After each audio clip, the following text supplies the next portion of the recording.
Bonjour à tous.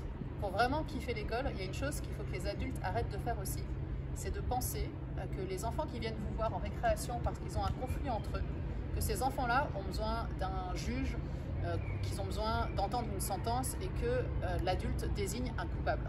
C'est pas du tout ce que les enfants veulent et c'est pas du tout ce que même soit adulte on veut quand on demande, quand on va se plaindre auprès de quelqu'un ou qu'on raconte ses malheurs à un ami ou à sa maman ou je ne sais quoi. Moi, si je vais voir ma mère pour dire que je suis en conflit avec quelqu'un, j'ai pas envie qu'elle me dise fais ci, fais ça, c'est l'autre qui a tort, c'est toi qui as raison. On cherche pas en fait qui a raison et qui a tort dans ces cas-là.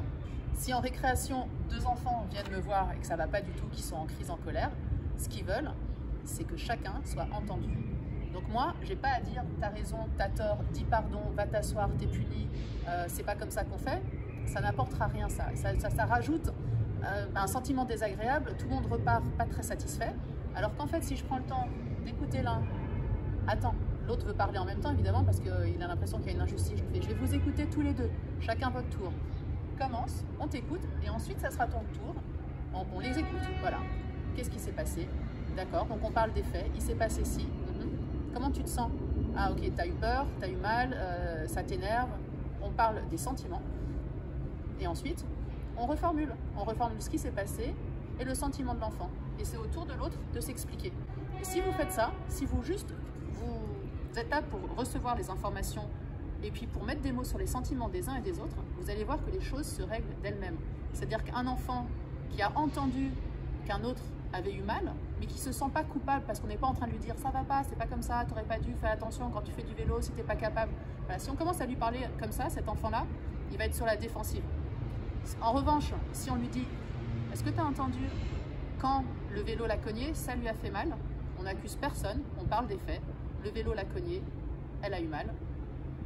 L'autre peut-être sera beaucoup plus enclin à dire « Pardon, j'ai pas fait exprès » ou « Est-ce que ça va ?» Donc moi aussi, ce que j'aime faire, c'est dire aux enfants ce qu'ils peuvent dire. Parce que parfois, ils sont démunis, ils ont fait mal à quelqu'un, ils n'ont pas fait exprès.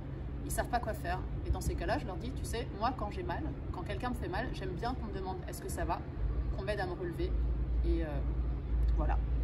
Donc pour conclure, il ne faut pas chercher de coupable. Quand ça ne va pas entre deux enfants, généralement c'est que les deux ont leur raison. Je ne suis pas en train de défendre évidemment ceux qui tapent, ceux qui sont violents. À un moment donné, il faudra leur répéter les règles et la violence est juste interdite à l'école, interdite même en règle générale. Taper, c'est non.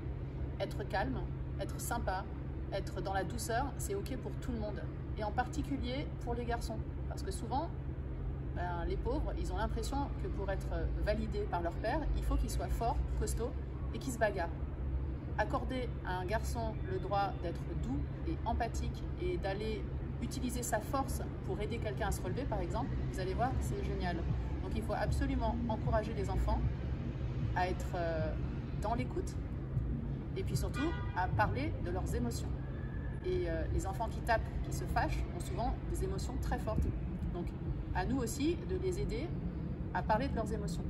Quand des enfants viennent vous voir, ce qu'ils veulent, c'est qu'on les aide à verbaliser leurs émotions. Et en aucun cas, il faut chercher des coupables. Ce n'est pas l'idée. Chercher un coupable, ça ne sert à rien et ça n'aide personne. En revanche, savoir mettre des mots sur ce qu'on ressent, c'est vraiment ça qui va faire toute la différence. C'est un apprentissage obligatoire à la maternelle. Nous, en tant que prof, on est là pour enseigner ça.